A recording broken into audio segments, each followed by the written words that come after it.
ഏത് ബ്രാൻഡാ വലിക്കുന്ന വെച്ചാ മേടിക്കാമായിരുന്നു. എന്റെ ദൈവം, ഇങ്ങനെയൊക്കെ ആയോ ആളുകളൊക്കെ ഒറ്റോട്ടത്തിൽ കണ്ടോ എന്നെ? ഞാനല്ലേ ചോദിച്ചത്. ബ്ലൂ ബ്ലൂ ആ എയർ ഹോസ്റ്റസ് ഇറങ്ങി വരുന്ന അപ്പൊ നമ്മള് കൊള്ളാം, നൈസ്. ഒരു പീസ് ഇറങ്ങിയിട്ട്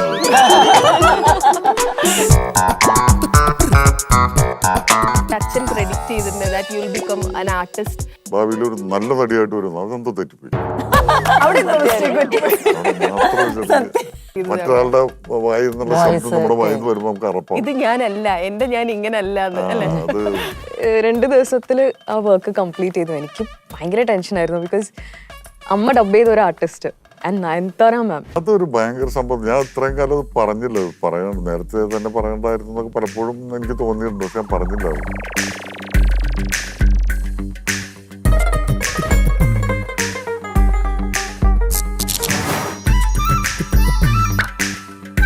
ഓരോ സിനിമയുടെ ട്രെയിലറുകളും യൂട്യൂബിൽ വെച്ച് കാണുമ്പോൾ ഭയങ്കര എന്റർടൈൻമെന്റ് ആണല്ലോ എന്ന് വിചാരിച്ചിട്ടാണ് കാണാൻ തുടങ്ങുക.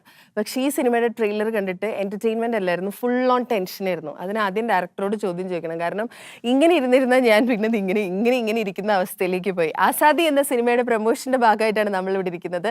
ലൈറ്റ്സ് ക്യാമറ ടോക്കിൽ ടീം ആസാദിയാണുള്ളത്. അപ്പോൾ രവീണ, വാണി ചേച്ചി, Lal sir and director, welcome to lights camera talk. Thank you. ഈ പറഞ്ഞതുപോലെ ആ ട്രെയിലർ കണ്ടപ്പോഴുള്ളൊരു ടെൻഷൻ ഉണ്ടല്ലോ, അതൊരു വല്ലാത്ത ടെൻഷനായിരുന്നു, പ്രത്യേകിച്ച് നായികയെ കണ്ടിട്ട്. അത് തന്നെയാണോ സിനിമ മുഴുവൻ? അല്ല, ട്രെയിലറിൽ കൊടുത്തിരിക്കുന്ന പോലെ തന്നെയാണ്. ഒരു ത്രില്ലർ സ്വഭാവമുള്ള ഒരു ഫുൾ ഒരു എൻഗേജിങ് ആകുന്ന ഒരു പരിപാടി തന്നെയാണ്. ഞങ്ങള് സീക്രട്ടുകളൊന്നും പക്ഷെ സിനിമ കണ്ട നമ്മുടെ ഇവിടെ ഉള്ള സിനിമയുടെ ഭാഗമായിട്ടൊക്കെ വർക്ക് ചെയ്യുന്ന ഒരാൾ എൻ്റെ അടുത്ത് പറഞ്ഞത് ഗംഭീര സിനിമയാണെന്നാണ്. അതായത് കണ്ടിരുന്ന് പോകും, ആ സീറ്റിലിരുന്ന് ഇങ്ങനെ ഇരിക്കുന്നു, മാസ് പടമാണെന്നൊക്കെ പറഞ്ഞു. അത് സിനിമ ഞാൻ ബാക്കി തിയേറ്ററിൽ കാണുമ്പോൾ ബാക്കി പറയാം. ഇതിപ്പോ ഞാൻ വിചാരിച്ചതേ, ഞാനിത് കണ്ടപ്പോൾ ഞാൻ ആദ്യം വിചാരിച്ചത്, നായികയെ കണ്ടപ്പോൾ എൻ്റെ മനസ്സിലേക്ക് വന്നത് ആദ്യത്തെ ചോദ്യം, ഈ തൊണ്ടത്തൊഴിലാളി യൂണിയനിലുള്ള ആളെന്നൊക്കെ പറയുമല്ലോ, ശബ്ദം കൊണ്ട് ജീവിക്കുന്ന ആളാണ്, ആൾക്ക് ശബ്ദമേ ഇല്ല.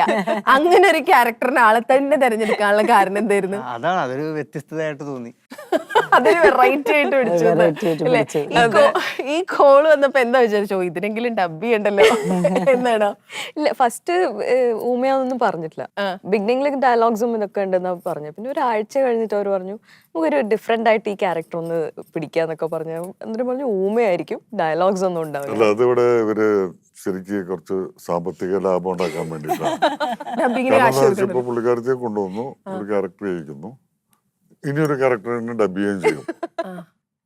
ഒരാളുടെ പൈസ കൊടുത്താൽ മതിയല്ലോ.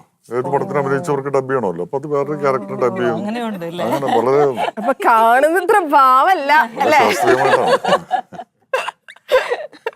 എന്നിട്ട് സമ്മതിക്കുകയും ചെയ്തു. സമ്മതിച്ചു ക്യാരക്ടർ.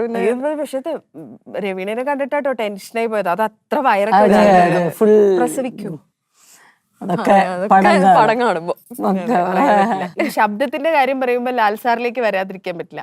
നേരത്തെ നമ്മളിപ്പോ ലാൽ എന്ന് പറയുമ്പോ ഈ ലാലിന്റെ ഒരു മേളമാണല്ലോ. അപ്പൊ നമ്മൾ സിദ്ദിഖ് ലാലിലെ ലാൽ എന്ന് പറഞ്ഞിരുന്നിടത്ത് ഇപ്പൊ ഗുഹയിലിരുന്ന് സംസാരിക്കുന്ന പോലെ ലാൽ എന്ന് പറയും. സ്വന്തം സിനിമയിൽ ഈ നമ്മൾ ട്രോളിലൊക്കെ പറയല്ലോ, എന്നെ ട്രോളാൻ എനിക്ക് ഒരാളുടെ ആവശ്യമില്ല എന്ന് പറയണല്ലോ. സ്വന്തം പ്രൊഡക്ഷനിൽ സിനിമ വന്നപ്പോ സ്വയമായിട്ട് അങ്ങ് ട്രോൾ ചെയ്താണോ ലാൽ സാർ? അല്ല, ഞാനത് എൻജോയ് ചെയ്യുന്ന ആളാണ്.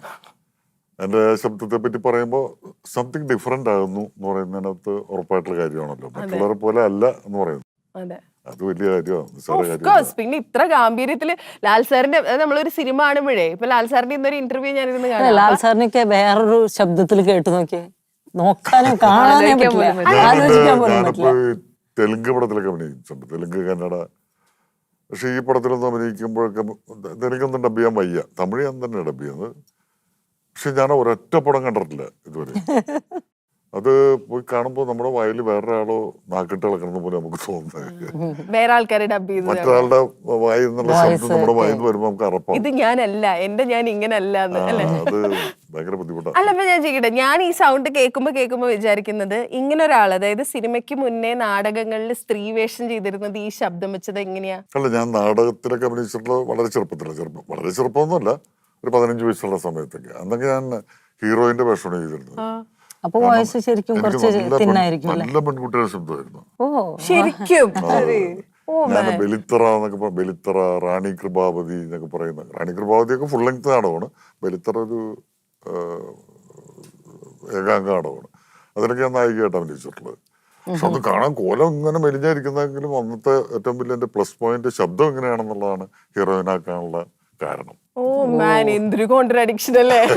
ഇപ്പൊ പറഞ്ഞ ആൾക്കാർ ഇടിക്കും. ഇപ്പൊ ജീന്റെ ഒക്കെ സൗണ്ട് കേൾക്കുമ്പോ നമുക്കറിയാലോ ഇതിന്റെ ഉറവിടം എവിടെ നടന്ന്, ഇതിന്റെ റെസ്പോൺസിബിലിറ്റി സാറിന്റെ ആണെന്ന്. സാറിന്റെ ഈ സൗണ്ടിന്റെ എന്റെ റെസ്പോൺസിബിലിറ്റി ഫാദറിന് തന്നെയാണ്. സെയിം ഇതുപോലത്തെ സൗണ്ട് ആണോ?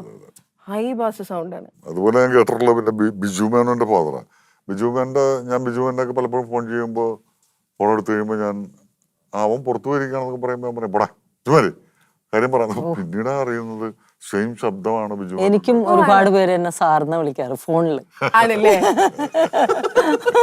അല്ല, വാണിജ്യത്തിന് ശരിക്കുള്ള സൗണ്ട് നമ്മൾ കേട്ടിട്ടുള്ള സിനിമകളിലൊക്കെ ശരിയാണ്. നല്ല ബാസുള്ള നല്ല ഗാംഭീര്യമുള്ള സൗണ്ടാണ്. പക്ഷെ അത് പുരുഷ ശബ്ദമല്ല, അതൊരു അല്ല, അങ്ങനെ നല്ല വോയിസ് ഓവറിനൊക്കെ പറ്റിയ ടൈപ്പ് സൗണ്ട് ആണത്. വോയിസ് ഓവർ ആർട്ടിസ്റ്റ് ഒക്കെ ആയിട്ട് നല്ല നമ്മള് മണ്ണാർമത്തയിലൊക്കെ അല്ല, ഭാഗ്യ ചേച്ചിയായിരുന്നു. ഭാഗ്യ ചേച്ചിയായിരുന്നു. അന്നൊന്നും വാണി തന്നില്ല എനിക്ക്. ചേച്ചിക്ക് ആക്ച്വലി ഒരുപാട് പേര് ഡബ് ചെയ്തിട്ടുണ്ട് അല്ലേ? ഇല്ലേ, ഉണ്ട് ഉണ്ട് ഇല്ലേ, ഒരുപാട്. ശ്രീജ മാമും ഡബ് ചെയ്തിട്ടുണ്ട് 2 സിനിമയിലും പറ്റോ ഇല്ലേ? ആ, ഡബ് ചെയ്തിട്ടുണ്ട്. ഇപ്പൊ ഈ സിനിമയില് ഞാൻ പറഞ്ഞില്ലേ, നേരത്തെ കണ്ട എന്റെ സുഹൃത്ത്, സിനിമ കണ്ട സുഹൃത്ത്, ആള് പറഞ്ഞത് ലാൽ സാറിന്റെ ഒക്കെ വേഷം ഉണ്ടല്ലോ, മാസ് വേഷമാണെന്ന്. ഞാൻ ട്രെയിലർ കണ്ടപ്പോ എനിക്ക് തോന്നിയത് ഭയങ്കര പാവ ഒരു മനുഷ്യൻ എന്നാണ്. പക്ഷെ ഇത് കേട്ടപ്പോ എനിക്ക് ഞെട്ടിട്ടായി പോയി. നിങ്ങൾ ആക്ച്വലി എന്താണ് ഈ സിനിമയിൽ ഒളിപ്പിച്ചു വെച്ചിരിക്കുന്നത്? What excited you sir? അതിപ്പോ ജീവിതത്തിൽ എന്നെ കണ്ടു കഴിഞ്ഞാൽ ഭയങ്കര കുഴപ്പക്കാരനാണെന്ന് തോന്നുന്നത്. പക്ഷെ ഞാൻ അങ്ങനെ വളരെ തോന്നിയിട്ടില്ല. ഇതിനകത്ത് പാവണെന്ന് തോന്നുന്നു, കുഴപ്പക്കാരനാണ്. ആണല്ലേ? തൽക്കാലം അറിഞ്ഞാൽ മതി. അത്രേ പറയാൻ പറ്റുള്ളൂ എന്ന് അല്ലേ? ഒരുപാട് കാര്യങ്ങൾ നിങ്ങൾ ഒളിപ്പിച്ചു വെച്ചിട്ടുണ്ട്. ഒളിപ്പിച്ചു വെക്കുന്നതല്ല അത്. ആ പടം കാണുമ്പോ എൻജോയ് ചെയ്യാനായിട്ട് അത് വളരെ അത്യാവശ്യമാണ്. ഓക്കെ, ആസാദി വാണി ചേച്ചിയുടെ ഫിൽമോഗ്രഫിയിലേക്ക് വരാനുള്ള കാരണം എന്തായിരുന്നു? ഇല്ല, ഞാൻ കുറച്ച് നാളായിട്ട് അഭിനയിക്കണ്ടെന്ന് വിചാരിച്ച് മക്കളായിട്ട് അങ്ങനെ നിൽക്കുകയായിരുന്നു. അപ്പോഴാണ് പിന്നെ അഭിനയിക്കാൻ തീരുമാനിച്ചതിന് ശേഷം വന്ന സബ്ജക്റ്റാണ്. അപ്പൊ അതിങ്ങനെ ഫസ്റ്റ് ഒക്കെ കേട്ടു, ഇങ്ങനെ സസ്പെൻഷനിലുള്ള ഒരു പോലീസ് ഓഫീസറാണ് അങ്ങനെയെന്നൊക്കെ പറയാം. ഓക്കെ അടുത്ത് വരച്ച് പിന്നെ കഥയുടെ ഒരു ക്ലൈമാക്സ് ഇതൊക്കെ കേട്ടപ്പോൾ എനിക്ക് ഭയങ്കര ഇഷ്ടമായി. അങ്ങനെയാണ് ഞാൻ കമ്മിറ്റ് ചെയ്യുന്നത് ഈ പടം. ക്ലൈമാക്സ് ആണ് അട്രാക്ട് ചെയ്ത ഫാക്ടർ. അതെ, ക്ലൈമാക്സും എല്ലാം. ഇപ്പൊ ഈ ഗ്യാപ്പ് എടുത്ത സമയം ഉണ്ടല്ലോ, എനിക്ക് തോന്നുന്നു 2011 തൊട്ട് ഇങ്ങോട്ട് ഗ്യാപ്പ് എടുത്തിരിക്കുന്നുണ്ടായിരുന്നു. ഈ ഗ്യാപ്പ് എടുത്ത സമയത്ത് വാണി ചേച്ചിയിലേക്ക് ഉറപ്പായിട്ട് ഒരുപാട് സിനിമകൾ വന്നിട്ടുണ്ടാവും. ഒരുപാട് വന്നിട്ട് ഇല്ലേ? അതൊന്നും ചെയ്യാതിരുന്നത് എന്താ? അതായത് ഭയങ്കര നല്ല സ്ക്രിപ്റ്റ് ആണെങ്കിലും ചൂസ് ചെയ്തിട്ട് ചെയ്യാതിരുന്നത് മക്കളായിട്ട് ഇങ്ങനെ അവരുടെ കൂടെ എൻജോയ് ചെയ്യായിരുന്നു. അപ്പൊ എനിക്ക് സിനിമയിലും സന്തോഷം തന്ന ഒരു സംഭവം ആയതുകൊണ്ടാണ് സിനിമയിൽ വരാഞ്ഞത്. അതുകൊണ്ട് സിനിമയെ മിസ് ചെയ്തില്ല. പക്ഷെ സിനിമയ്ക്കൊപ്പം തന്നെയാണ് എല്ലാ പടങ്ങളും കാണും. ഇപ്പോഴത്തെ ന്യൂജൻ ഫിലിംസ് ആയിക്കോട്ടെ, നായികമാരായിക്കോട്ടെ, നായകന്മാരായിക്കോട്ടെ, എല്ലാവരെ പറ്റി നമുക്കറിയാം. അതാണ്. അതൊരു സമയത്തിന്റെ കാര്യം കൂടിയുണ്ട്. കുട്ടികളൊക്കെ ആയിട്ട് ജീവിക്കുന്ന അവരുമായിട്ടുള്ള സമയമൊക്കെ അല്ലേ ഭയങ്കരമായിട്ട് എൻജോയ് ചെയ്യുന്ന ഒരു സമയം. ഞാനിപ്പം മലയാള സിനിമയില് ശരിക്കും പറഞ്ഞാൽ വളരെ കുറവാണ്. ഇപ്പൊ ഈ അസാധ്യമുണ്ട്, ഇനിയിപ്പോൾ ഓടും കുതിര ചാടും കുതിര എന്ന് പറയുന്ന പടമുണ്ട്, അതൊക്കെ വരാനുള്ളൂ. പിന്നെ ഇപ്പോൾ ഒറ്റക്കൊമ്പൻ നമ്മുടെ കമ്മിറ്റ് ചെയ്തിട്ടുണ്ട്. കുറേ കാലമായിട്ട് ഞാനിപ്പോൾ പടത്തിൽ അഭിനയിക്കുന്നില്ല. കാരണം എന്താ വെച്ചാൽ എൻ്റെ റേറ്റ് ഒന്നും ഇവർക്ക് താങ്ങാൻ പറ്റില്ല. ഞാൻ ഭയങ്കരമായിട്ട് കാശ് കൂട്ടി. കാരണം വെച്ചാൽ ഈ പണം എന്ന് പറയുന്നത് ഇവിടെ മാർക്കറ്റിന് മാത്രമാണ് പണം ഇടുന്നത്. പക്ഷെ ഞാൻ നോക്കുന്ന എൻ്റെ സമയത്തിന്റെ മാർക്കറ്റാണ് ഞാൻ ആലോചിക്കുന്നത്. എനിക്ക് ആ സമയം വീട്ടിലിരിക്കാനായിട്ട് ഭയങ്കര ഇഷ്ടമാണ്. എൻ്റെ ഫാമിലിയോട് വീട്ടിലിരിക്കാൻ പറ്റുന്നതെന്ന് പറഞ്ഞ് ഞാൻ ഭയങ്കരമായിട്ട് എൻജോയ് ചെയ്യണം. അപ്പൊ അതൊക്കെ ഇപ്പോഴെങ്കിലും എൻജോയ് ചെയ്തില്ലെങ്കിൽ പിന്നെ എന്നാണ്. അപ്പൊ സ്വാഭാവികമായിട്ട് നമ്മുടെ പടത്തിൽ നിന്നൊക്കെ കുറച്ച് അകന്ന് പോകും. വളരെ എൻജോയ് ചെയ്തുകൊണ്ടിരിക്കുന്ന സമയത്താണ്. പിന്നെ തമിഴിൽ നിന്നും തെലുങ്കിന്നൊക്കെ നല്ല കാശ് തരാന്ന് പറയുമ്പോഴേക്കും ഓക്കെ ഹാപ്പി. ഞാൻ പോകുന്നു അല്ലേ? അപ്പൊ ഞാൻ പോകും. അപ്പൊ നമ്മള് മനസ്സിൽ കാണുന്ന ഒരു വാല്യൂ കിട്ടുന്നു എന്ന് കാണുമ്പോൾ നമ്മൾ പോകും. ഇതിപ്പോ ഇതിലെ നായകരുണ്ടല്ലോ, ശ്രീനാഥ് ബാസിയാണ്. അതായത് അത്യാവശ്യം മാസുള്ള ടെൻഷനുള്ള ത്രില്ലർ മൂവിയാണ്. ശ്രീനാഥിനെ കാണുമ്പോൾ നമുക്ക് അങ്ങനെ ഒരു എന്താ പറയാ, അത്ര ഇന്റിമിഡേറ്റഡ് ആവുന്ന ഒരു ഹീറോ ഒന്നുമല്ല. ലുക്ക് വൈസ് ആള് കാമാണ്, ഭയങ്കര ഒരു സ്വാഗ് ഉള്ള മനുഷ്യനാണ്. പക്ഷെ ഇച്ചിരി എന്താ പറയാ, ഇത്തിരി സ്ട്രോങ് ആയിട്ട് ഫീൽ ചെയ്യിക്കാനും പറ്റുന്ന ഒരാളാണ്. How did U pick him? ആ ഒരൊറ്റ കാരണം കൊണ്ടാണ് പിക്ക് ചെയ്തത്, ആ സ്വാഗ് കാരണം. അതെ, ആ ക്യാരക്ടറിന് ഭയങ്കര സൂട്ടബിൾ ആയിരിക്കും അല്ലേ? ആ ഒരു പറയുമ്പോ തന്നെ നമുക്ക് കഥാപാത്രം വളരെ ഏറ്റെടുക്കാനുള്ള സംഭവം. അത് വലിപ്പത്തിലും ശബ്ദത്തിലും രൂപത്തിലും ഒന്നും അല്ല, അത് എവിടെയോ കണ്ണുകളിലേക്കാണ് മിക്കവാറും ഒക്കെ കിട്ടുന്നത്. ഇന്നിപ്പോ ഞാൻ കാലത്ത് എൻ്റെ മോനായിട്ട് ജീനായിട്ട് സംസാരിച്ചപ്പോഴും ജീൻ പറഞ്ഞാണ് ഇപ്പൊ ബാസി അവൻ എന്താ പറയാ, വളരെ മെലിഞ്ഞിട്ട് വലിപ്പവും ഇല്ല, അങ്ങനൊരു അതിസുന്ദരൻ എന്നും പറയാനും പറ്റില്ല, നല്ലൊരു വലിയ ശബ്ദവും ഇല്ല. പക്ഷെ എന്തോ ഒന്ന് അവന്റെ കണ്ണുകളിൽ ഉണ്ട്, ഉണ്ട്. Something special. ഭയങ്കര പവർഫുള്ളാ. ആളങ്ങനെ ഒരു ഹീറോ ആയിട്ട് വന്നാൽ നമുക്ക് ഓക്കെയാണ് ആള്. അത് ഇപ്പൊ അതേ സാധനം അതേ അതിനും ആ ക്യാരക്ടറും കൂടി സൂട്ട് ആവുമ്പോ പിന്നെ പറയണ്ട. പറയും വേണ്ട. അതേ സംഭവം തന്നെയായിരുന്നു ശരിക്കും നമ്മൾ ഗോഡ് ഫാദർ കാണുമ്പോ. എൻ പിള്ള സാറിനെ നമ്മൾ ആരും, അതായത് എൻ പിള്ള എന്ന് പറയുന്ന ആക്ടറെ നമ്മൾ ആരും അങ്ങനെ ഇമാജിൻ ചെയ്യില്ല. അത്ര മെലിഞ്ഞിട്ട് അത് ഈ ആളിങ്ങനെ നിൽക്കുന്നതൊക്കെ കണ്ട ആള് ഭയങ്കര വീക്കാണല്ലോ ആളെ കാണാൻ. അങ്ങനെയുള്ള ഒരാളെ 500 പോലുള്ള ഒരു ക്യാരക്ടർ കൊടുക്കാൻ ഒരു കോൺഫിഡൻസ് വേണല്ലോ. നിങ്ങളുടെ തലയിൽ അത് വരണല്ലോ. അതെങ്ങനെയായിരുന്നു അന്ന് വന്ന്? അല്ല, അങ്ങനെയുള്ള ആളെ തന്നെ ആയിരുന്നു ഞങ്ങളുടെ മനസ്സിലുണ്ടായിരുന്നു. ഞങ്ങളിപ്പോ ഒരുപാട് ആലോചിച്ചിട്ടുണ്ട്, പലരെ ആലോചിച്ചു. ഈ മനോജ് കെന്റെ ഫാദറിനെയൊക്കെ ഞങ്ങൾ ആലോചിച്ചിട്ടുണ്ട്. അപ്പൊ മനോജിന്റെ അടുത്ത് ഞങ്ങള് പറഞ്ഞപ്പോ അപ്പൊ ഞങ്ങൾ പുള്ളിയെ കണ്ടിട്ടില്ല, പുള്ളിയെ പറ്റി കേട്ടിട്ടേ ഉള്ളൂ, ഫോട്ടോ ഒക്കെ കണ്ടിട്ടുണ്ടെന്നുള്ളൂ. പുള്ളി ചിലപ്പോൾ ശരിയാവും എന്നൊക്കെ തോന്നി ചോദിച്ചപ്പോൾ പുള്ളി പറഞ്ഞു അച്ഛൻ്റെ ഇങ്ങനെ കാലിന് ചെറിയ പ്രശ്നമുണ്ടെന്നൊക്കെ പറഞ്ഞു. അപ്പൊ അപ്പോഴാണ് നമ്മളത് അറിയുന്നത്. നമ്മള് പുള്ളി കച്ചേരിക്ക് പാടുന്നതൊക്കെ കണ്ടിട്ടുള്ളൂ. അതുപോലെ മുകേഷിന്റെ ഫാദറിനെ പറ്റി നമ്മൾ ആലോചിച്ചിട്ടുണ്ട്. അങ്ങനെ പല പല ആലോചനകൾ തന്നു. അപ്പോഴൊക്കെ നമ്മുടെ മനസ്സിലാകുന്നതല്ല, കുറച്ച് വീക്കായിട്ടുള്ള അങ്ങനെ ഈ കാക്കനാടൻ എന്ന് പറയുന്ന എഴുത്തുകാരനെ നമ്മൾ ആലോചിച്ചിട്ടുണ്ട്. അതൊക്കെ നമുക്ക് ഭയങ്കര ആഗ്രഹമായിരുന്നു പുള്ളി. പക്ഷെ അത് അവിടെ എത്തിപ്പെടാനുള്ള പ്രശ്നങ്ങളൊക്കെ നിൽക്കുന്ന സമയത്ത് ഒരിക്കൽ ട്രിവാൻഡ്രത്ത് ഞാൻ ശ്രദ്ധിക്കും, ക്യാമറമാൻ വേണവും കൂടി ഇരിക്കുമ്പോൾ പെട്ടെന്നൊരു മിന്നല് പോലെ തോന്നിയതാണ് എനിക്ക്. ഞാൻ പറഞ്ഞു എൻ പിള്ള എന്ന് പറഞ്ഞു. അപ്പൊ തന്നെ കൈയടിച്ച് പാസ്സാക്കുന്ന ഒരുപാട് പാസ്സാക്കി എല്ലാവരും കൂടെ ഭയങ്കര ഹാപ്പിയായി. പിന്നത്തെ പ്രശ്നം എങ്ങനെ പുള്ളിയെ കിട്ടും എന്ന് പറയുന്നത്. പിന്നെ അതിന്റെ പുറകിൽ വലിയ കഥകളാണ്. അത് പിന്നെ അത് പറയാൻ ഇന്റർവ്യൂ തികയില്ല, ആസാദ്യം മാറിപ്പോകും. അത് പക്ഷെ ഭയങ്കര കിട്ടില്ല. അതുപോലെ തന്നെയാണ് ഫിലോമിന ചേച്ചിയുടെ ക്യാരക്ടർ അല്ലെ. ഈ പേര് എവിടെയോ സിദ്ദിഖ് സാർ പറഞ്ഞ് ഞാൻ കേട്ടിട്ടുണ്ട്. ഈ പേര് മറ്റേ തോമസ് ലീഹ വന്ന സമയത്ത് ആദ്യം മാമോദീസ് ചെയ്ത 500 പേര് 500 ആ പേരിൽ നിന്ന് ഇൻസ്പയർ. ഈ പേരുകൾ ഉണ്ടല്ലോ, 500, ആനപ്പാറയിൽ അച്ചാമ്മ, ജോൺ ഹോനായി, ഇതൊക്കെ എവിടെ നിന്ന് എടുത്തോണ്ട് വരുന്നത്? അത് ഭയങ്കര ഭയങ്കര രസമുള്ള പേരുകളാണ്. എപ്പോഴും നമുക്ക് സിനിമ ചെയ്യുമ്പോൾ പേരുകൾ ഡിഫറെന്റ് ആയിരിക്കണം എന്ന് നമ്മൾ ആഗ്രഹിക്കുന്നുണ്ട്. പല കാരണങ്ങളും കൊണ്ടാണ്. അതിനകത്ത് മുഖ്യമായിട്ടുള്ള കാരണം എന്താ വെച്ച് കഴിഞ്ഞാല് ചിലപ്പോൾ ഒരിക്കൽ നമ്മൾ പറഞ്ഞു പോയിട്ടേ ഉണ്ടാവുള്ളൂ. ഉദാഹരണത്തിന് മായൻകുട്ടി എന്ന് എടുക്കാം. ആ മായൻകുട്ടി ഇന്നലെ വന്നിട്ട് ഇങ്ങനെ പറഞ്ഞു പോയി എന്ന് പറയുന്ന സ്ഥലത്ത് ആ സുനിൽ വന്നിങ്ങനെ ഇങ്ങനെ പറഞ്ഞിട്ട് പോയി എന്ന് പറഞ്ഞു കഴിഞ്ഞാൽ പിന്നീട് കുറെ സീനുകൾക്ക് ശേഷം സുനിലെ എന്ന് വിളിക്കുമ്പോൾ അന്ന് പറഞ്ഞ സുനിലാണിതെന്ന് ഓർമ്മ വരണമെന്നില്ല. പക്ഷെ മായൻകുട്ടി എന്ന പേരെങ്കില് പിന്നീട് ഒരിക്കലും ആ മായൻകുട്ടി എന്ന പേര് പറയുമ്പോ ആദ്യത്തെ സീനിൽ പറഞ്ഞത്. അപ്പൊ ആ പ്രത്യേകതയുള്ള പേരുകളാണെങ്കിൽ അതുപോലെ തന്നെ ഹിറ്റ്ലറില് ഹൃദയഭാനു, ഒരുപാട് പേരുകളുണ്ട് അങ്ങനെ. ഇതിപ്പം റാവുത്തര്, ഇരുമ്പ് ജോണ്, എല്ലാം ഉണ്ട്, കുറെ പേരുകൾ. അത് ഈ പേരുകൾ കുറെ സിനിമകളിലുണ്ട്. ഇപ്പം എന്താ പറയാ, നമ്മൾ ഈ ഹോനായിയുടെ ഒക്കെ പേര് അങ്ങനത്തെ പേര്, ജോൺ ഹോനായി. അതുപോലെ ജോൺ ഹോനായിയുടെ കാര്യം പറഞ്ഞപ്പോ പെട്ടെന്ന് ഓർത്തത്, അതും ഇവിടെ ആരോ പറഞ്ഞു കേട്ടതാണ്. നമ്മൾ ഈ സിനിമ റീമേക്ക് ചെയ്യാൻ ചോദിക്കുമ്പോൾ അവർക്ക് ഒറ്റ കണ്ടീഷനേ ഉണ്ടായിരുന്നുള്ളൂ, വില്ലൻ അത് തന്നെ വേണം, ആ സെയിം വില്ലനെ ആ ലാംഗ്വേജിലേക്ക് കൊടുക്കണം എന്നുള്ളത്. അതങ്ങനെ ഉണ്ടായിട്ടുണ്ടോ ശരിക്കും? അങ്ങനെ ഒരു സംഭവം ഉണ്ടായിട്ടുണ്ട്. പക്ഷെ അതെന്തൊക്കെ കാരണങ്ങൾ കൊണ്ടിട്ട് അയാൾ പുള്ളി എന്തോ എന്താന്നറിയില്ല, സ്വഭാവം അല്ല അത് ചെയ്തത്, വേറെ ആരോണ് ചെയ്തത്. സ്വഭാവ ഡേറ്റ് എന്തോ പുള്ളിക്ക് പേടിച്ചിട്ടോ എന്തോ പോവാതിരിക്കുക. പക്ഷെ എൻ പിള്ള സാറ് തെലുങ്കിൽ പോയി ചെയ്തു. കത്തരിക്കം എന്ന് പറയുന്ന പേരിലാണ് ആ പടം എടുത്തത്. അത് ചെയ്തത് അന്ന് വിജയശാന്തി മേക്കപ്പ്മാനായിരുന്നു അദ്ദേഹം. പുള്ളി പടം കണ്ടിട്ട് ഇഷ്ടപ്പെട്ട് പുള്ളി അതിന്റെ റൈസ് വാങ്ങിച്ചിട്ട് പുള്ളി ഡയറക്ട് ചെയ്തു. പക്ഷെ നല്ല ഹിറ്റായിരുന്നു. ടി വിയെ കൊണ്ടുവന്ന് വെച്ചിട്ട് കാസറ്റ് ഒക്കെ ഇട്ടിട്ട് കാണിച്ചു കൊടുക്കുക, ഇതാണ് അടുത്ത ഷോട്ട്. അങ്ങനെ നമ്മുടെ ഗോഡ് ഫാദർ കാണിച്ചു തന്നെ പുള്ളി അതിനകത്ത് നടക്കണമെന്ന് വിചാരിച്ചൊന്നുമില്ല. പുള്ളിയുടെ ഒരു കോൺഫിഡൻസ് ആയിരുന്നു, ഇത് അങ്ങനെ തന്നെ എടുത്തു കഴിഞ്ഞാൽ മതി എന്ന് പറയുന്നത്. പടം ഭീകര ഹിറ്റായിരുന്നു. ഓക്കെ. ഇപ്പം മാന്നാർമത്തായി സ്പീക്കിംഗ് കാണുമ്പോൾ ഇപ്പോഴും നമ്മൾ ടി വിയിൽ റീവാച്ച് ചെയ്യുന്ന സിനിമയാണല്ലോ. ഇത് കാണുമ്പോൾ ചേച്ചിയുടെ സീനുകൾ കാണുമ്പോൾ ഞാൻ ആലോചിക്കുന്ന ഒരു കാര്യം, ഇത് എങ്ങനെയാ ചിരിക്കാണ്ട് പിടിച്ചിരിക്കുന്നത്? കാരണം ഫ്രണ്ടിൽ ഇന്ന് പെർഫോം ചെയ്യുന്നത് ഇന്നസെന്റ് ആയിട്ട് ചിരിക്കാതെ പിടിച്ചതെന്നല്ല, ഒക്കെ ചിരിക്കുന്നുണ്ട്. ഏതെങ്കിലും ഒരു ഷോട്ട് തെറ്റി കിട്ടിയതാണ് അതിൽ ഉപയോഗിച്ചിരിക്കുന്നത്. അയ്യോ എനിക്ക് പിന്നെ ചീത്ത കേൾക്കുന്നു വിചാരിച്ചിട്ട്. ചേച്ചി മറ്റേ ആത്മഹത്യയുടെ സീനൊക്കെ പറയുന്നുണ്ടല്ലോ, ഇങ്ങനെ തീയിലേക്കൊക്കെ നോക്കി. അപ്പൊ ഇന്നസെന്റ് ഈ മറ്റേ കിണറ്റിലേക്ക് ഇന്നസെന്റിന്റെ മുഖത്ത് വരുന്ന ഭാവങ്ങളൊക്കെ ഉണ്ട്. ഞാനപ്പോ ചേച്ചിയുടെ മുഖത്തേക്ക് ഞാൻ ഒരുപാട് ചിരിച്ചിട്ടുണ്ട്. അങ്ങനെ വേസ്റ്റ് ആയിട്ടുണ്ട് ഫിലിം. ആണോ? എന്തെങ്കിലും ഒരു ജനാർദ്ദൻ ചേട്ടൻ വരില്ലേ, അപ്പൊ പറയും ഈ പിച്ചക്കാരൊക്കെ കൂടിയിട്ട് ഇങ്ങോട്ട്. അപ്പൊ ഫുൾ ഒരു 5 ടേക്കോ 6 ടേക്കോ എനിക്ക് ചിരി കൺട്രോൾ ചെയ്യാൻ പറ്റില്ല. എന്നിട്ട് ഞാൻ തന്നെ ഇങ്ങനെ പിച്ചും, ചിരിക്കരുതെന്ന് വിചാരിച്ചിട്ട്. കൺട്രോൾ ചെയ്യാൻ പറ്റാത്ത ഒരാളാണ് അതാണ് ഫസ്റ്റ് പടം. ഇതിപ്പോ ആസാദിയിൽ നിന്നല്ല, രവീണയുടെ ഏത് സംസാരം കേട്ടാലും ഈ സംസാരിക്കുന്നത് രവീണയല്ല, ഇത് നയൻതാരയാണ് എന്ന് പറയാറുണ്ട്. അത് നയൻതാരയുടെ ഒരു വോയിസ് ആയി മാറിയിട്ടുണ്ട്. ഇപ്പൊ ഭാസ്കർ ദി റാസ്കലിലല്ല ആക്ച്വലി നയൻതാരയ്ക്ക് ആദ്യമായിട്ട് ചെയ്യുന്നത്. അന്ന് ആക്ച്വലി ശ്രീജ മാം ആണ് ഇത് ചെയ്യേണ്ടിയിരുന്നത് അല്ലെ? What is the story behind? അല്ല, അമ്മയായിരുന്നു ചെയ്യാനിരുന്നത്. സിദ്ദിഖ് സർ അമ്മേനെ വിളിച്ച് ഇങ്ങനെ പടം ഉണ്ട് ഒന്ന് വരണം എന്ന് പറഞ്ഞപ്പോൾ എനിക്ക് 2 ദിവസം കോളേജ് ലീവായിരുന്നു. So I just went along with her. അപ്പം അമ്മ സീനിട്ട് കാണിച്ചപ്പോൾ സ്റ്റുഡിയോയിൽ ഞാനും പോയിരുന്നു. അപ്പം അമ്മ കണ്ടിട്ട് പറഞ്ഞു, മാം നയൻതാര മാം ഒരു കംബാക്ക് ആയിരുന്നു, ലൈക്ക് ഒരു ബ്രേക്കിന് ശേഷം. She was even more prettier, much younger. So അപ്പം അമ്മ സജസ്റ്റ് ചെയ്തു രവീണ ഇപ്പോൾ ഡബ് ചെയ്യാൻ തുടങ്ങി, പക്ഷെ ഇങ്ങനെ ക്യാരക്ടർ ചെയ്തിട്ടില്ല ഇതുവരെ. So will try something with her. അപ്പോൾ ഒരു ഫ്രഷ്നെസ് തോന്നുമായിരിക്കും അമ്മ സജസ്റ്റ് ചെയ്തു.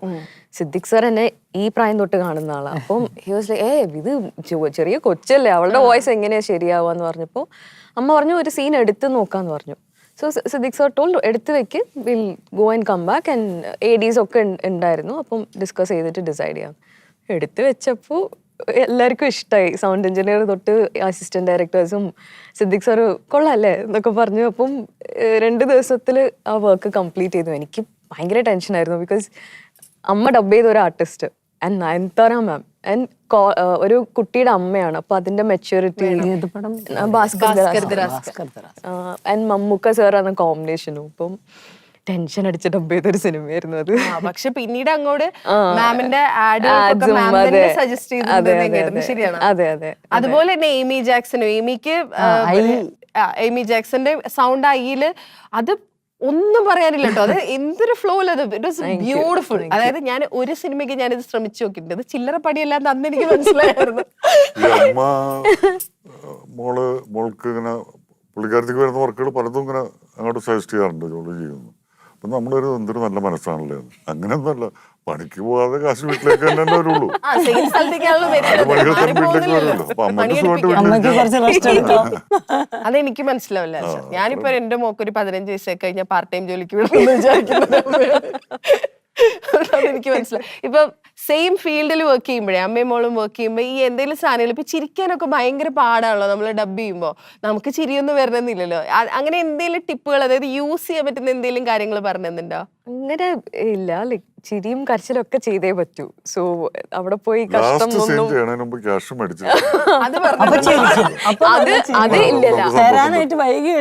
അല്ല, അത് ഞാനാ അമ്മയുടെ അടുത്ത് പറയാറ്. അമ്മ എത്രയോ സിനിമ പൈസ മേടിക്കാതെ ഡബ് ചെയ്തിട്ടുണ്ട്, പറ്റിച്ചിട്ടുണ്ട് ഈ അടുത്ത് വരെ. സോ അപ്പൊ ഞാനാ അമ്മയുടെ അടുത്ത് പറയാം, ദയവ് ഏറ്റവും ലാസ്റ്റ് സീനെങ്കിലും ഒന്ന് ബാക്കി വെക്കണം എന്ന്. മേടിച്ചിട്ട് വേണം. അല്ലെ, അമ്മയ്ക്ക് പറഞ്ഞാലും നമ്മള് മാനസിച്ചിട്ട് കാര്യം പറഞ്ഞതുപോലെ അമ്മ ഒരുപാട് വർഷമായിട്ട് ഇൻഡസ്ട്രിയിലുള്ള ആളാണല്ലോ. അപ്പോഴൊന്നും സിനിമയിൽ അഭിനയിക്കാൻ അങ്ങനെ കോളുകൾ വന്നിട്ടുണ്ടായിരുന്നു. അപ്പൊ അമ്മ ഡബിങ്ങിൽ തിരക്കും, പിന്നെ ഞാനുള്ളതുകൊണ്ട് അത്ര കോൺസെൻട്രേറ്റ് ചെയ്തിട്ടില്ല. ഇപ്പം ആസാദിയിൽ ഒരുപാട് സീനുകൾ എടുത്തിട്ടുള്ളത് കോട്ടയം മെഡിക്കൽ കോളേജിലാണ് അല്ലെ? ഒരു മെഡിക്കൽ കോളേജിൽ ഷൂട്ട് ചെയ്യാന്നൊന്നും പറഞ്ഞ അത്ര എളുപ്പമല്ലല്ലോ, അത്ര ആക്റ്റീവ് ആയിട്ടുള്ള ഒരു സ്ഥലമല്ലേ. അപ്പൊ how did you handle it? കഷ്ടപ്പെട്ടു. ഇപ്പൊ ഇതിൽ ഇത്രയും സീനിയർ ആക്ടേഴ്സ്, TG രവി സാറൊക്കെ ഇല്ലേ, ഇത്രയും സീനിയർ ആക്ടേഴ്സിനെ ഹാൻഡിൽ ചെയ്യണല്ലോ. ഇവരൊക്കെ ഹാൻഡിൽ ചെയ്ത് ഇവരിൽ നിന്നൊക്കെ നമ്മൾ പഠിച്ച കുറെ കാര്യങ്ങൾ ഉണ്ടാവില്ലേ, എന്തെങ്കിലുമൊക്കെ സാധനങ്ങൾ നമ്മൾ എടുത്തിട്ടുള്ള. കാരണം ഇനി അങ്ങോട്ട് മൂവി എടുക്കാൻ പാടില്ല. ഞാനിപ്പോ കുറേയധികം മലയാള പടത്തിൽ അഭിനയിച്ചിട്ടുണ്ട്. തെലുങ്ക്, കന്നഡ, ഹിന്ദി, ഇംഗ്ലീഷ്, ഒരു ഭോജ്പുരി പടത്തിലൊക്കെ അഭിനയിച്ചു. പക്ഷെ ഇത്രയും പടങ്ങളിൽ അഭിനയിച്ചിട്ട് എനിക്ക് ഏറ്റവും പേടി തോന്നിയിട്ടുള്ള ഡയറക്ടറായിരുന്നു. നിങ്ങൾ വിചാരിക്കുന്ന അങ്ങനെ പാവമൊന്നുമല്ല. അപ്പൊ ഇതൊക്കെ വെറും അഭിനയമാ, നടിപ്പാ? അതെന്താന്ന് വെച്ചാല് നമ്മളിപ്പോ വിളിക്കും ജോ നമുക്ക് നമ്മൾ ചോദിക്കാൻ പോകുന്ന ഈ സീനിൽ ഈ ഒരു ഡയലോഗ് വേണോ, അത് ഇല്ലെങ്കിൽ ഓക്കെയാണ്, അത് ചോദിക്കാനാ പോകുന്നത്. അല്ല ജോ, ഈ സീനിൽ ഈ ഒരു ഡയലോഗ് വേണ്ട സാർ, കട്ട് ചെയ്ത് കളയും. അപ്പം ഇത് അതുപോലെ ഇവിടെ ഈ സീൻ വേണ്ട സാർ, ആ സീൻ വേണ്ട. അപ്പൊ ഭയങ്കര ബഹുമാനമാണ്, അമിതമായ ബഹുമാനവും സ്നേഹവും. ഞാൻ ഞെട്ടിയത് ഭയങ്കര കുഴപ്പമാണ്. ഇങ്ങനെ ഒരാളെ കൂടി അഭിനയിച്ചു കഴിഞ്ഞാൽ പ്രശ്നമാണ്. അപ്പൊ ഞാൻ അടുത്ത് പറഞ്ഞു കൊടുത്തു, അങ്ങനെയല്ല, നമുക്കിപ്പോ ഈ സീനിനെ പറ്റി മാത്രമേ നമുക്ക് ചിന്തിക്കേണ്ടുള്ളൂ. ആർട്ടിസ്റ്റിനെ സംബന്ധിച്ചിടത്തോളം ഇതിന്റെ ഒരു ടോട്ടാലിറ്റി എന്ന് പറഞ്ഞ പടം നിങ്ങളുടെ മനസ്സിലാവേണ്ട, നിങ്ങളാണ് അറിയേണ്ടത്. അത് മാറ്റിക്കഴിഞ്ഞാൽ അവിടെ കുഴപ്പം ചെയ്യോളൂ. സാറിന് കഥ അറിയുന്നത്, സാറൊന്നും ചെയ്ത് കഴിഞ്ഞാൽ അല്ല, അങ്ങനെയല്ല. അല്ല, ഇതിനൊക്കെ വേണോ വേണ്ടെന്നുണ്ട് ഫൈനൽ തീരുമാനം എടുക്കേണ്ട ആൾ നിങ്ങളാണ്. ആര് പറഞ്ഞാലും അത് ഇങ്ങനെ അങ്ങനെ ഞാൻ പറഞ്ഞു ഇയാൾ അങ്ങോട്ട് കയറ്റി. അത് ശരി സാർ എന്നൊക്കെ പറഞ്ഞിട്ട് പോകുന്നത് ഈ ഇങ്ങനെ വന്ന പോലെ ഒരു ഭീമന്റെ പോകുന്ന പോലെ തിരിച്ചു പോകും. പിറ്റേ ദിവസം എനിക്ക് എന്തോ ഒരു സജഷൻ തോന്നിയിട്ട് ഞാൻ വിളിച്ച് ചോദിക്കാന്നിട്ട് പിന്നെ എനിക്ക് പേടിയായി. കാരണം അപ്പൊ റിയാക്ട് ചെയ്യാൻ അതെ നമ്മളിങ്ങനെ പറയാൻ തുടങ്ങുമ്പോൾ അതെ ആവശ്യമില്ലാത്ത കാര്യങ്ങൾ ഡയറക്ടർക്ക് എല്ലാം അറിയാം, എല്ലാം ആവശ്യമുള്ളത് തന്നെയാണ്. അതുകൊണ്ട് അങ്ങനത്തെ കാര്യങ്ങളൊന്നും പറയാൻ നിൽക്കണ്ട എന്നൊക്കെ റിയാക്ട് ചെയ്യുമെന്ന് എനിക്ക് പേടിയായിപ്പോയി. കാരണം വെച്ചാൽ എന്താണ് സംഭവിക്കുന്നത് അറിയില്ലല്ലോ. പക്ഷെ ഞാൻ പിന്നീട് നോക്കിയപ്പോൾ മറ്റു ആർട്ടിസ്റ്റുകളൊന്നും അങ്ങനെയൊന്നും അല്ല കേട്ടോ. അതൊക്കെ വേണ്ട കാര്യങ്ങൾ കൃത്യമായിട്ട് ചോദിച്ചു വാങ്ങാനും അതനുസരിച്ച് ചെയ്യിക്കാനും ഒക്കെ ഉള്ള മിടുക്കും കാര്യങ്ങളും. എൻ്റെ അടുത്ത് പിന്നെ പുള്ളിക്ക് ഇപ്പൊ ചെറുപ്പം മുതൽ റാംജി റാവും ഹരിവന്നറും ഗോഡ് ഫാദറും ഒക്കെ കണ്ടിട്ടുള്ള ആ ഒരു ഇഷ്ടവും കാര്യങ്ങളൊക്കെ വെച്ചിട്ട് ഉള്ള ബഹുമാനമായിരുന്നു. തീർച്ചയായിട്ടും അത് നമ്മുടെ ഒരു ഗുരുനാഥനാണ്. അത് അങ്ങനെയാണല്ലേ. ഒരു ഗുരുനാഥന്റെ സ്ഥാനത്തുള്ള ഒരാളെ വിളിച്ചിട്ട് എന്റെ സിനിമയില് ഇത്രയും പോർഷൻ നീ സ്ക്രിപ്റ്റ് എഴുതി ചെയ്തു തരണം എന്ന് പറയുമ്പോ അതിന്റെ ഒരു ഫീല് ലാൽ സാറിന് അറിയാലോ. MT സാറ് വിളിച്ച് ദയയില് അങ്ങനെ ചെയ്യാൻ ഒരു ചെറിയ പീസ് ആണെങ്കിലും അത് ഹോം അലോൺ പോലെ അതിന് എനിക്ക് സ്ക്രിപ്റ്റ് എഴുതാൻ അറിയില്ല എന്നൊക്കെ പറയുമ്പോ എന്തായിരുന്നു ഫീൽ അത് പറയുമ്പോ? അതൊരു ഭയങ്കര സംഭവം. ഞാൻ ഇത്രയും കാലം അത് പറഞ്ഞില്ല. നേരത്തെ തന്നെ പറയണ്ടായിരുന്നു എന്നൊക്കെ പലപ്പോഴും എനിക്ക് തോന്നിയിട്ടുണ്ട്. പക്ഷെ ഞാൻ പറഞ്ഞില്ല. ഇനിയിപ്പോ അദ്ദേഹം ഇപ്പൊ ഇല്ല, ജീവിച്ചിരിപ്പില്ല. ഇപ്പൊ പറഞ്ഞത് ചോദിക്കാനും പറയാനും ആരും ഇല്ലല്ലോ എന്ന് കരുതിയിട്ട് പറഞ്ഞാണെന്നൊക്കെ വേണമെങ്കിൽ തല്ലും ധരിക്കാം. പിന്നെ ആലോചിച്ചു വേണു എന്താണെങ്കിലും ഇതിനൊക്കെ സാക്ഷിയായിട്ടുണ്ട്. അല്ല ഈ MT സാറിന്റെ പടത്തിലെ ഒരു ഡയലോഗോ ഒരു വാക്ക് പോലും മാറ്റി പറയാനായിട്ട് ആർക്കും അനുവാദമില്ല. ഡയറക്ടർക്കും ഇല്ല, അതിന്റെ ആർട്ടിസ്റ്റുകൾക്കും ഇല്ല. അത് അങ്ങനെ തന്നെ കാരണം അത്രയും ആലോചിച്ചിട്ടാണ് ആ വാക്ക് ഇപ്പുറത്ത് വേണോ അപ്പുറത്ത് വേണോ എന്ന് വരെ തീരുമാനിക്കുന്നത്. അത്രയും കൃത്യമായിട്ടാണ് ഓരോ ക്യാരക്ടേഴ്സിനെ തീരുമാനിക്കുന്നത്. പക്ഷെ അദ്ദേഹത്തിന്റെ നമുക്ക് മനസ്സിലായ ഒരു കാര്യം അറിയില്ല എന്ന് പറയുന്ന കാര്യം അറിയില്ല എന്ന് പറയാനുള്ള ഒരു മനസ്സുണ്ടായിരുന്നുള്ള. അപ്പൊ എന്നെ ഒരിക്കൽ വിളിച്ചിട്ട് പറഞ്ഞ ഇങ്ങനെ ഒരു സീനുണ്ട്, ആ സീൻ ഞാൻ എഴുതി ശരിയാവില്ല, അത് ലാൽ എഴുതിക്കോളൂ, എന്നിട്ട് ലാൽ തന്നെ അത് എങ്ങനെയാണെന്ന് ചെയ്തോളൂ. എപ്പിസോഡ് എഴുതാനുള്ള ഒരു മഹാഭാഗ്യം ഉണ്ടായിരുന്നു. സിദ്ദിഖ് സാർ അത് ഡയറക്ട് ചെയ്തു. സിദ്ദിഖ് വന്നിട്ട് ആ പോർഷൻ ഡയറക്ട്. അയ്യോ അത് പക്ഷെ കിഡു കേട്ടോ. അതിലെ ഏറ്റവും കൂടുതൽ നമ്മൾ ചിരിക്കുന്നത് കറക്റ്റ് ഹോമലോൺ സാധനമാണ് അത്. ശരിക്കും ഹോമലോൺ കണ്ടിട്ടുണ്ടോ ചേച്ചി? ആ ഹോമലോൺ, അതായത് നമ്മൾ ഈ തട്ടി തടഞ്ഞ് തുടർന്നിടത്തൊക്കെ അബദ്ധം സംഭവിച്ചു പോകുന്ന ഒരു സീക്വൻസ് ഉണ്ടല്ലോ, അങ്ങനത്തെ ഒരു അത് ഭയങ്കര സീരിയസ് പേടിപ്പെടുത്തുന്ന ഒരു കൊമ്പനാലി അല്ലെ, കൊമ്പനാലി അതാണ് ക്യാരക്ടറിന്റെ പേര്. അപ്പൊ നായികയെ പിടിച്ചോണ്ട് പോകുന്ന സീനാണ്. പിടിച്ചോണ്ട് പോയി അദ്ദേഹത്തിന്റെ സ്ഥലത്ത് എത്തിക്കഴിയുമ്പോൾ ഇയാൾ ഭയങ്കര സീരിയസ് ആയിട്ട് നിൽക്കുകയാണ്. ജൈജാന്റിക് മനുഷ്യനാണല്ലോ. അവിടെ നടക്കുന്ന സീക്വൻസ് ആണ് അത്. ഫുള്ള് കോമഡി, ഭയങ്കര രസമുള്ള ഒരു സീക്വൻസ് ആണ്. അത് കഴിഞ്ഞിട്ട് സാർ എന്താ പറഞ്ഞ MT സാർ? ശരിക്ക് ഒന്നും ഞങ്ങൾ തമ്മിൽ കണ്ടിട്ടില്ല. ആ കാലഘട്ടത്തിലൊന്നും പിന്നെ കണ്ടിട്ടില്ല. എന്നോട് പിന്നീട് ഒരിക്കലും തലപ്പാവ് കണ്ടിട്ട് പുള്ളി പറഞ്ഞു, ഞാൻ പടം കണ്ടിരുന്നു കേട്ടോ, കോഴിക്കോട് എന്തൊരു പരിപാടിക്ക് വേണ്ടിയിട്ട് ഞാൻ അവിടെ TRS ആക്കിന്റെ എന്തോ ഒരു ധനശേഖരണാർത്ഥ പരിപാടി നടന്നപ്പോൾ അവിടെ പോയപ്പോൾ ഞാൻ കണ്ടായിരുന്നു, ഹോട്ടലിൽ വെച്ച് കണ്ടായിരുന്നു. ആ പടം കണ്ടായിരുന്നു, തലപ്പാവ് കണ്ടായിരുന്നു, നന്നായിട്ടുണ്ട്, നന്നായിട്ട് ചെയ്തിട്ടുണ്ട്, എന്താ പെർഫോമൻസ്. അങ്ങനെ അധികം സംസാരിക്കാറില്ല. ഇപ്പൊ വാണി ചേച്ചിയുടെ കേസ് വരുമ്പോഴേ ഇപ്പൊ ഈ സെറ്റിൽ ആസാദിയുടെ സെറ്റിലല്ലേ ചേച്ചിയുടെ അടുത്ത് വന്ന് സിഗരറ്റ് ഏത് ബ്രാൻഡാ വലിക്കുന്നത് എന്ന് ചോദിച്ചത് അല്ലെ? ഏത് ബ്രാൻഡാ വലിക്കുന്നത്, നമുക്ക് ഇതിൽ വലിക്കുന്ന ഒരു സീൻ ഉണ്ടെന്ന്. വലിക്കോ പരിചയമുണ്ടോ അങ്ങനെയൊന്നും ഒരു ചോദ്യമില്ല. ഞാൻ എന്നെ കണ്ടോടണം ഏത് ബ്രാൻഡാ വലിക്കുന്ന വെച്ചാ മേടിക്കാമായിരുന്നു. എന്റെ ദൈവം ഇങ്ങനെയൊക്കെ ആയോ?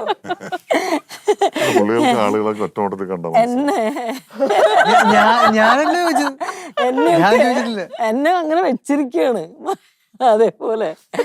അയ്യോ, ഞാനത് കേട്ടപ്പോ ആദ്യം വിചാരിച്ചപ്പോ ചേച്ചി നമ്മള് ബോൾഡ് ലുക്ക് എന്ന് പറയുമെങ്കിലും ഇപ്പൊ ഹിറ്റ്ലറിൽ ചെയ്തത് അല്ലെങ്കിൽ ശിപ്പായി ലഹളയിലൊക്കെ ചെയ്ത ഭയങ്കര ഫെമിനിൻ ലുക്കുള്ള ക്യാരക്ടേഴ്സ് ആണല്ലോ. ഞാനെല്ലാം ചെയ്യും, പക്ഷെ ഇവർക്ക് അങ്ങനെ ഒരു തോട്ട് വരുന്നത് ഇങ്ങനെ കിട്ടിയപ്പോ പിന്നെ എല്ലാവരും ഇതുമ്പോ പിടിച്ചു, അത്രേ ഉള്ളൂ. ഞാൻ എല്ലാ ക്യാരക്ടറും ചെയ്യാൻ റെഡിയാണ്. ഈ നാട് ഇന്നലെ വരെ ഞങ്ങൾ ഈ നാട് ഇന്നലെ വരെ അതെ, അതാണ് പോലീസ്. ഞാൻ പോലീസും. അതുകൊണ്ടോ? അത് ഭരത് ഗോപി സാർ ഡയറക്ട് ചെയ്ത മൂവി എന്റെ ഹൃദയത്തിന്റെ ഉടമ. ഞങ്ങൾ രണ്ടുപേരായിരുന്നു. അത് പറഞ്ഞ പോലെ ഒരു വലിയ അംഗീകാരമായിട്ട് ആ പടം സക്സസ് ആയില്ല. പക്ഷെ ഒരു ഭരത് ഗോപി എന്നൊക്കെ പറയുന്ന നമ്മളിങ്ങനെ ഇങ്ങനെ കണ്ട് അത്ഭുതപ്പെട്ട് ആരാധിച്ചിരുന്ന ഒരു നടൻ അതിനകത്ത് ഹീറോ ആയിട്ട് എന്നെ സെലക്ട് ചെയ്യാന്നൊക്കെ പറയുന്നത് അത് വലിയൊരു അംഗീകാരമായിട്ട് ഞാൻ അന്നും ഇന്നും എന്റെ മനസ്സിലുണ്ടാവും. ഞാൻ വിക്കിപീഡിയയിൽ വായിച്ചൊരു സംഭവമുണ്ട്. 13 വയസ്സൊക്കെ ഉള്ള സമയത്ത് ചേച്ചിയുടെ അച്ഛൻ പ്രെഡിക്റ്റ് ചെയ്തിട്ടുണ്ട് that you will become an artist, പൊളിറ്റിക്സിൽ ഒരു വരുന്നത്. സംഭവം ഉണ്ടായിരുന്നു. ശരിക്കും പറഞ്ഞിരുന്നു, ഉണ്ടായിട്ടുണ്ടോ? അച്ഛൻ പറഞ്ഞിരുന്നു. ആ അങ്ങനെ അപ്പൊ തൊട്ടൊരു ഇൻട്രസ്റ്റ് ഉണ്ട് സിനിമയിൽ അതുള്ളിൽ അഭിനയിക്കാനും കിടക്കുന്നത് എന്തായാലും ആവുമല്ലോ ആ, എന്നല്ലേ. എന്നിട്ട് how did you come in, like എന്തായിരുന്നു? ഞാൻ അല്ല ഞങ്ങൾ അപ്പൊ ചെന്നൈയിലായിരുന്നു. അപ്പൊ ചെന്നൈയിൽ പഠിച്ചുകൊണ്ടിരിക്കുമ്പോ ശിവാജി സാറിന്റെ ഗ്രാൻഡ് ഡോട്ടർ ആയിട്ടൊരു ക്യാരക്ടർ വന്നു. അങ്ങനെയാണ് ഉണ്ടായത്. പിന്നെ എല്ലായിടത്തും പറഞ്ഞു എല്ലാവർക്കും അറിയുന്നതാണ്. അച്ഛനൊന്ന് പ്രഡിക്ട് ചെയ്തത് ഭാവിയിൽ ഒരു നല്ല നടിയായിട്ട് വരുന്നു. അതെന്തോ തെറ്റിപ്പോയി. അവിടെ എന്തോ mistake പറ്റിപ്പോയി. അവിടെ മാത്രം സത്യമാണ്, സത്യമായിരിക്കും. Full-on troll. ചുമ്മാ. റൈഫിൾ ക്ലബ്ബ് കഴിഞ്ഞു. റൈഫിൾ ക്ലബ്ബ് ഈ പറഞ്ഞ മാതിരി ഫുൾ ഓൺ സ്വാഗിൽ, അതായത് തോക്ക് പിടിച്ച് മടുത്തിട്ടാണ് ഞാൻ ഇവിടെ നിന്ന് പോയത്. തിരിച്ചു വന്നപ്പോഴും ഹെവി തോക്കാണ് കിട്ടിയത്. അപ്പൊ ചെറിയ തോക്കായിരുന്നു ഇത്. അതിലിപ്പോ കുട്ടേട്ടൻ, വിജയരാഘവൻ സാറൊക്കെ ഉണ്ടല്ലോ, എല്ലാരും കൂടിയാണല്ലോ. നിങ്ങളെല്ലാരും ഒരുമിച്ച് ഭയങ്കര വൈബുള്ള ഒരു മൂവിയായിരുന്നു. അതിലെന്തെങ്കിലും ഒരു കാര്യം ഓർക്കുണ്ടോ? ഓർക്കാനൊന്നല്ലേ, ഞങ്ങള് ഭയങ്കര ജോളിയായിരുന്നു. ഞാൻ ഇപ്പോഴും പറഞ്ഞോളൂ, ഹിറ്റ്ലറിന്റെ സെറ്റിൽ നിന്ന് അങ്ങനെ ചാടി അവിടെ വന്ന പോലെയായി. കാരണം അവിടെ നിറയെ കൂട്ടുകാരും, ശോഭന, സുചിത്ര, ചിപ്പി, അങ്ങനെ എല്ലാവരും ഉണ്ടായിരുന്നല്ലോ. പിന്നെ മമ്മൂക്ക വരെ ഞങ്ങൾ അന്താക്ഷരി കളിക്കുന്നതും കോമഡി, അങ്ങനെ എല്ലാവരും കൂടിയിട്ടിരിക്കും. അതേപോലെ തന്നെ എനിക്കൊരു ന്യൂജൻ മൂവി പോലെ തോന്നിയില്ല റൈഫിൾ ക്ലബ്ബിലെ. ക്ലബ്ബ്. റൈഫിൾ ക്ലബിന്റെ അറിയുമ്പോൾ വിജയരാഘവൻ സാറിനെ ഇന്റർവ്യൂ ചെയ്തപ്പോൾ സാറ് പറയായിരുന്നു, അന്ന് രാംജി റാവുവിന്റെ ഷർട്ട്, ലാലിന്റെ ഷർട്ടാണ് ഞാൻ മേടിച്ചിട്ടത്. രാംജി റാവുവിന്റെ. ഞാൻ ആ ലുക്കിനെ കുറിച്ച് ചോദിച്ചത്, എങ്ങനെ ആ ലുക്ക് സംഘടിപ്പിച്ച അന്നത്തെ കാലത്ത്. ഭയങ്കര കോമഡിയാണല്ലോ, കാരണം പുള്ളി ഭയങ്കര സീരിയസ് ആയി സംസാരിക്കുന്നു, പക്ഷെ നമുക്ക് പുള്ളിനെ കാണുമ്പോൾ ഒരു കാരിക്കേച്ചർ ഫീൽ ആണല്ലോ. പറഞ്ഞു, ഞാനത് ലാലിന്റെ ഷർട്ടാണ് മേടിച്ചിട്ടത്. എങ്ങനെയായിരുന്നു ആ ലുക്ക് പുറത്തു വിടുന്നത്? അല്ല, ആ ഷർട്ട് അത് വലിയ സൂപ്പർ ഹിറ്റ് പടത്തിലെ ഷർട്ടാണ്, സൂപ്പർ സ്റ്റാർ ആകേണ്ട ഷർട്ടാണ്. ശരിക്കും ആ ഷർട്ട് എന്ന് പറഞ്ഞു കഴിഞ്ഞാൽ പൂവിന് പുതിയ പൂന്തന്നൽ എന്ന് പറഞ്ഞൊരു പടം ഉണ്ടായിരുന്നു. ഫസ്റ്റ് സാർ ഡയറക്ട് ചെയ്ത, മമ്മൂട്ടി അഭിനയിച്ച. അപ്പൊ അതിന് വേണ്ടിയിട്ട് കോസ്റ്റ്യൂം ഒക്കെ, അപ്പൊ ഞാനാണെന്ന് ഈ കോസ്റ്റ്യൂം സെക്ഷനൊക്കെ നോക്കുന്നതൊക്കെ. അപ്പൊ ഞാൻ അവിടെ മദ്രാസിൽ എൽസൺ എന്ന് പറഞ്ഞൊരു എൽസൺസ് എന്ന് പറഞ്ഞൊരു ഷോപ്പുണ്ട്. അപ്പൊ അവിടെ പോയിട്ട് അവിടെ മെറ്റീരിയൽ കണ്ടിട്ട് അത് ഇഷ്ടപ്പെട്ട വൈറ്റ് കളറാണ്. ആ വൈറ്റ് കളറിലെ മെറ്റീരിയൽ കുറേ മേടിച്ചിട്ട് അതിൻ്റെ തന്നെ ബ്ലാക്ക്, ബ്രൗണ്, അങ്ങനെ പല പല കളറിൽ അത് ഡൈ ചെയ്യിച്ചു. എന്നിട്ട് അത് സ്റ്റിച്ച് ചെയ്തിട്ടാണ് ആ പടത്തിൽ ഉപയോഗിച്ചിരിക്കുന്നത്. ആ പടം കഴിഞ്ഞപ്പോൾ ഞാനൊരു ഷർട്ട് അടിച്ച് മാറ്റിയാണ് അതിനകത്ത് ഈ ആ ഷർട്ട്. അങ്ങനെ ഞാനത് കുറേ കാലം ഇങ്ങനെ ഉപയോഗിച്ച് നടന്നപ്പോഴാണ് അങ്ങനെ നമ്മൾ പടം ചെയ്യാനുള്ള സംഭവങ്ങളൊക്കെ വന്നു.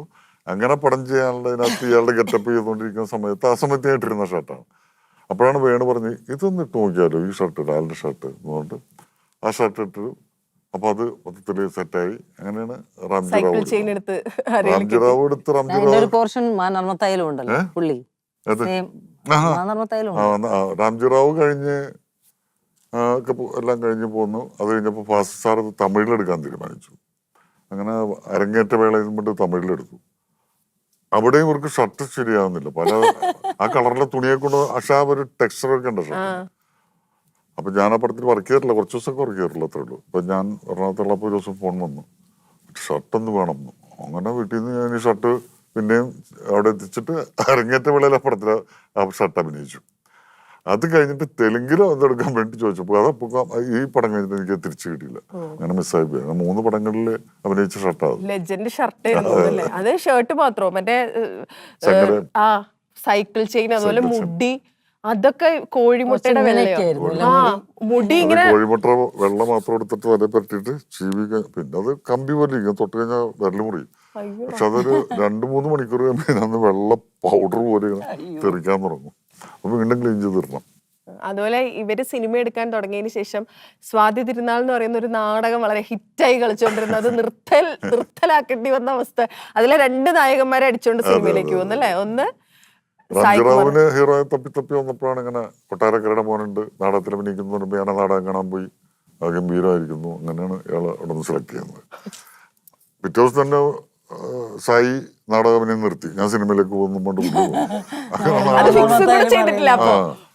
ഫിക്സും കൂടെ ചെയ്തിട്ടില്ല. അപ്പൊ ഫിക്സ് ചെയ്തിട്ടില്ല നമ്മള്. ഞാൻ പറഞ്ഞ എനിക്കൊക്കെ ഓക്കെയാണ്. ഇനിയിപ്പോ സിദ്ദിഖും ഫസ്റ്റ് സാറൊക്കെ കാണണം, നിങ്ങളൊന്ന് മദ്രാസ് വരേണ്ടി വരും എന്നൊക്കെ പറഞ്ഞാൽ പോകുന്നത്. പക്ഷെ പുള്ളി പിറ്റേ ദിവസം ഞാൻ നടന്നില്ല.